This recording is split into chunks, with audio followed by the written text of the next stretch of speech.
நம்முடைய நம்பிக்கையாக இருக்கிற கர்த்தராகிய இயேசு கிறிஸ்துவினுடைய நாமத்தினாலே என்னுடைய காலை வணக்கத்தை நான் உங்களுக்கு தெரிவித்துக் கொள்கிறேன். அப்போஸ்தலர் நடபடிகள் 12ஆம் அதிகாரம் 7ஆம் வசனத்தை நான் வாசிக்கிறேன். அப்பொழுது கர்த்தருடைய தூதன் அங்கே வந்து நின்றான். அறையிலே வெளிச்சம் பிரகாசித்தது.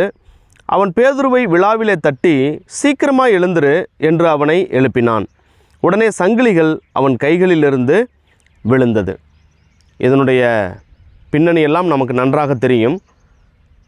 ஏரோது யூதருக்கு பிரியமாக நடக்க வேண்டும் என்று சொல்லி பேதுருவையும் கைது செய்து சிறைச்சாலையிலே அடைத்தான்.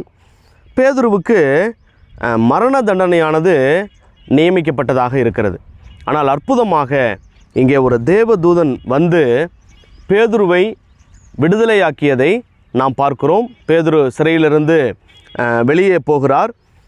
அங்கே 13ஆம் வசனம் பாருங்கள். பேதுரு வாசற்கதவை தட்டின போது ரோதை என்னும் பேர் கொண்ட ஒரு பெண் உற்று கேட்க வந்தாள். அவள் பேதுருவின் சத்தத்தை அறிந்து சந்தோஷத்தினால் கதவை திறவாமல் உள்ளே ஓடி பேதுரு வாசலுக்கு முன்னே நிற்கிறார் என்று அறிவித்தாள். இவ்விதமாக சபையார் பேதுருவுக்காக ஊக்கத்தோடு ஜெபம் பண்ணிட்டு இருக்காங்க. அப்போது பேதுரு விடுதலையாகி அங்கே வருகிறார். பேதுரு விடுதலையாகி வந்துவிட்டார் என்ற அந்த ஒரு காட்சி, அந்த ஒரு செய்தியை அவள் அறிந்தவளாக நாம் வாசிக்கிற ஒரு வசனம், அவள் பேதுருவின் சத்தத்தை அறிந்து சந்தோஷத்தினாள். அப்போ பாருங்கள், அந்த கூட்டத்தாருக்கே பேதுருவினுடைய விடுதலை எவ்வளோ பெரிய ஒரு சந்தோஷமாக, ஒரு உற்சாகமாக இருந்திருக்கும் என்பதை நாம் இதன் மூலமாக அறிந்து கொள்கிறோம். சரி, இப்போது சந்தோஷப்பட்டு கொண்டிருக்கிற அதே நேரத்திலே அவர்களில் இப்படி எண்ணங்களும் நிச்சயமாக வந்திருக்கும். என்ன தெரியுமா அந்த சிந்தனை? ஆண்டவர் பேதுருவை சிறையிலிருந்து அற்புதமாக வெளியே கொண்டு வந்தார்.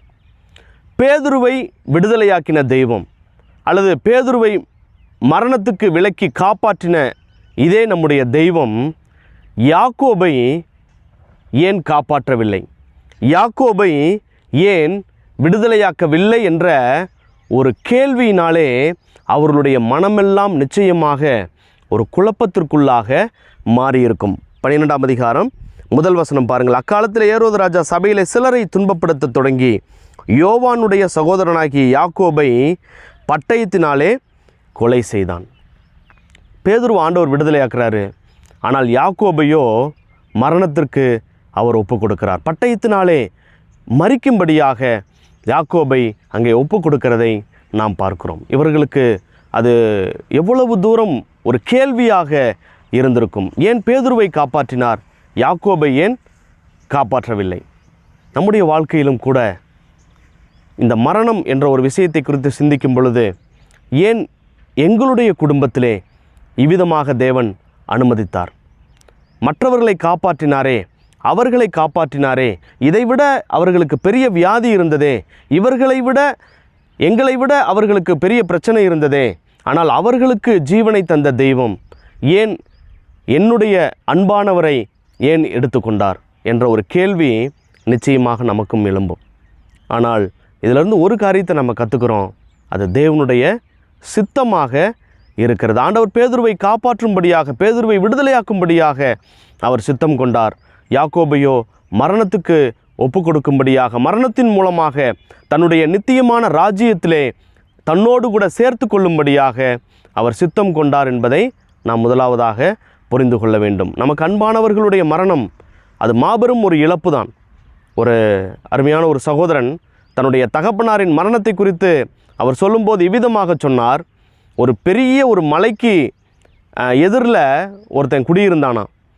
திடீரென்று இரவு தூங்கி காலையில் எழுந்து பார்க்கும் பொழுது அந்த மலையே காணோமா. அவனுக்கு எவ்வளோ பெரிய ஒரு அதிர்ச்சியாக இருக்கும் பாருங்கள். காலையில் எழுந்து வெளியே வருகிறான், தன்னுடைய வீட்டுக்கு முன்பதாக இருந்த அந்த பெரிய ஒரு மலையை காணவில்லை என்று சொன்னால் அவனுக்கு எப்படி இருக்கும்?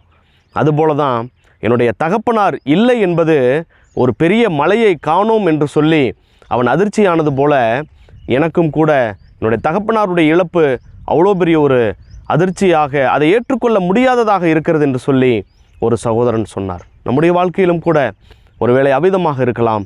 ஆனால் அதெல்லாம் தேவ சித்தமாக இருக்கிறது. அவர்கள் கர்த்தருடைய சமூகத்திலே அவரோடு கூட இளைப்பாறுகிறார்கள் என்பதை நாம் அறிந்து கர்த்தருக்குள்ளாக நம்மை திடப்படுத்தி கொள்ள வேண்டியது அவசியமான ஒன்றாக இருக்கிறது. எனவே நம்முடைய வாழ்க்கையிலே தேவன் எதை அனுமதித்தாலும் அது நம்முடைய நன்மைக்காக இருக்கும் என்பதை அறிந்தவர்களாக, தேவ சித்தத்துக்கு நம்மை ஒப்பு கொடுத்தவர்களாக தொடர்ந்து முன்னேறி செல்வோம். கர்த்தர் நம்மை வழிநடத்தி ஆசீர்வதிப்பாராக. ஆமேன்.